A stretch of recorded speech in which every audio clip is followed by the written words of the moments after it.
जी हाँ, तो कभी कटरीना, कभी तितली, तो अब छिपकली। आपने अभी जो तस्वीरें देखी, तस्वीरों के बाद के जो हालात आपने देखे, वो समुद्री तूफान ताउते की वजह से बने हैं।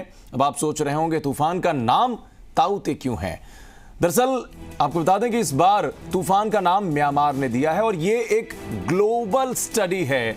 वैश्विक स्तर पर अलग अलग देश वहां से उठने वाले इस तरीके के चक्रवाती तूफानों का नाम देते हैं और ये एक लिस्ट कहीं ना कहीं वैश्विक स्तर पर जो मेट्रोलॉजी डिपार्टमेंट है, मौसम विज्ञान है, उसकी तरफ से निर्धारित की गई है। और वहां पर ताउते का मतलब होता है छिपकली। जिस तरह से छिपकली धीरे धीरे आगे बढ़ती है, अचानक से दुश्मन पर हमला करती है, ठीक वैसे ही ताउते तूफान भी कुछ ऐसे ही आगे बढ़ रहा है। चक्रवाती तूफान का असर अगले 24 से 48 घंटे के भीतर दिखाई पड़ सकता है और ये और ज्यादा भीषण हो सकता है। आज सुबह करीब 10:30 बजे ताउते तूफान गोवा के तट से टकराया और अब ये गुजरात की तरफ बढ़ रहा है। तो ताउते तूफान ने गोवा के तट पर दस्तक देने से पहले अपना रंग दिखाना शुरू कर दिया। केरल, तमिलनाडु और कर्नाटक से खतरनाक तस्वीरें आने शुरू हो चुकी हैं और यह खतरा अगले 1 से 2 दिन में और बड़ा हो सकता है, क्योंकि 18 मई को 175 किलोमीटर प्रति घंटे की रफ्तार से हवाएं चलने की आशंकाएं हैं। आपको दिखाते हैं ताउते के शुरुआती तेवर आखिर कैसे नजर आए।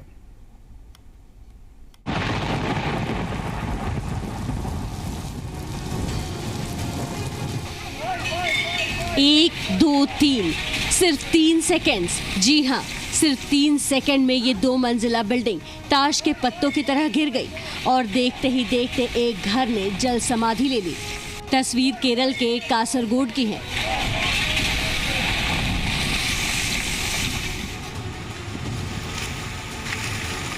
अब दूसरी तस्वीर कर्नाटक के मंगलूर की देखिए। 15 सेकंड के अंदर झोपड़ी नुमा ये घर नदी के तेज बहाव के चलते गिर गया।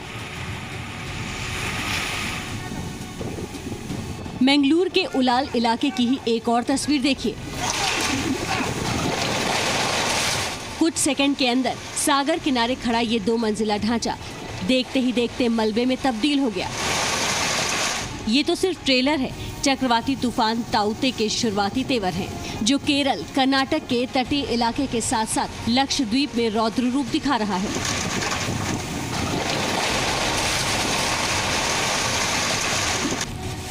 लक्षद्वीप से आई तस्वीरों से आप ताउते तूफान की ताकत का अंदाजा लगा सकते हैं। तेज रफ्तार से हवाएं चल रही हैं और तेज बारिश हो रही है।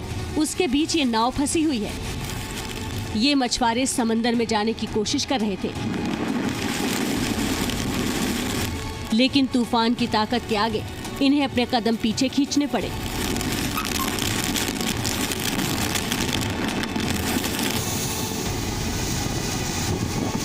केरल के तिरुवनंतपुरम में समंदर में ऊंची ऊंची लहरें लोगों को डरा रही हैं। इस पुल के ऊपर तक समंदर की लहरें आ रही हैं।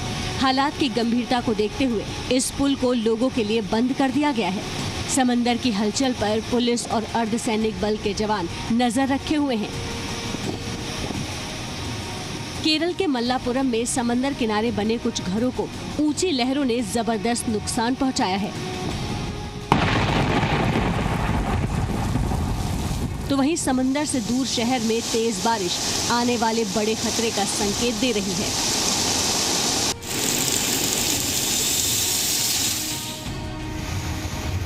केरल के ही छव्वक्कड़ में समंदर किनारे इस इलाके को देखिए। समंदर में 10 फीट से ज्यादा ऊंची लहरें उठ रही हैं। समंदर का पानी अब रिहायशी इलाकों की तरफ आ चुका है। ये घर पहले जमीन पर हुआ करता था, लेकिन अब समंदर के पानी ने इसे चारों तरफ से घेर लिया है और ये घर कभी भी गिर सकता है।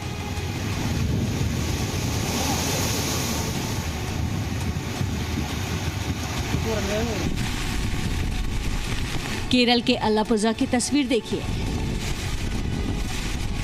समंदर का पानी किस तेजी से घरों के अंदर घुस रहा है। समंदर के किनारे बसे इन घरों पर ताउते तूफान का खतरा बढ़ता जा रहा है। ताउते तूफान अभी केरल और कर्नाटक के तटीय इलाकों में अपना रौद्र रूप दिखा रहा है। कहीं जोरदार बारिश हो रही है तो कहीं समंदर में डराने वाली ऊंची लहरें उठ रही हैं। माना जा रहा है कि ये 18 मई को गुजरात के तटीय इलाकों से टकराएगा, लेकिन तब तक ये तूफान कमजोर होने के बजाय और ताकतवर हो जाएगा। मौसम विभाग ने आशंका जताई है कि अगले कुछ दिनों में ताउते तूफान के कारण 175 किलोमीटर प्रति घंटे की रफ्तार से हवाएं चलेंगी। सोचिए, जब इस रफ्तार से हवाएं चलेंगी तो इसका समंदर के किनारे बसे रिहायशी इलाकों पर क्या असर होएगा। ताउते के शुरुआती तेवर को देखते हुए केरल से गुजरात तक ने तैयारियां तेज कर दी हैं। राहत और बचाव के लिए केंद्र और राज्य की टीमें अभी से तैनात हो गई हैं। ब्यूरो रिपोर्ट, जी मीडिया। जी हाँ, तो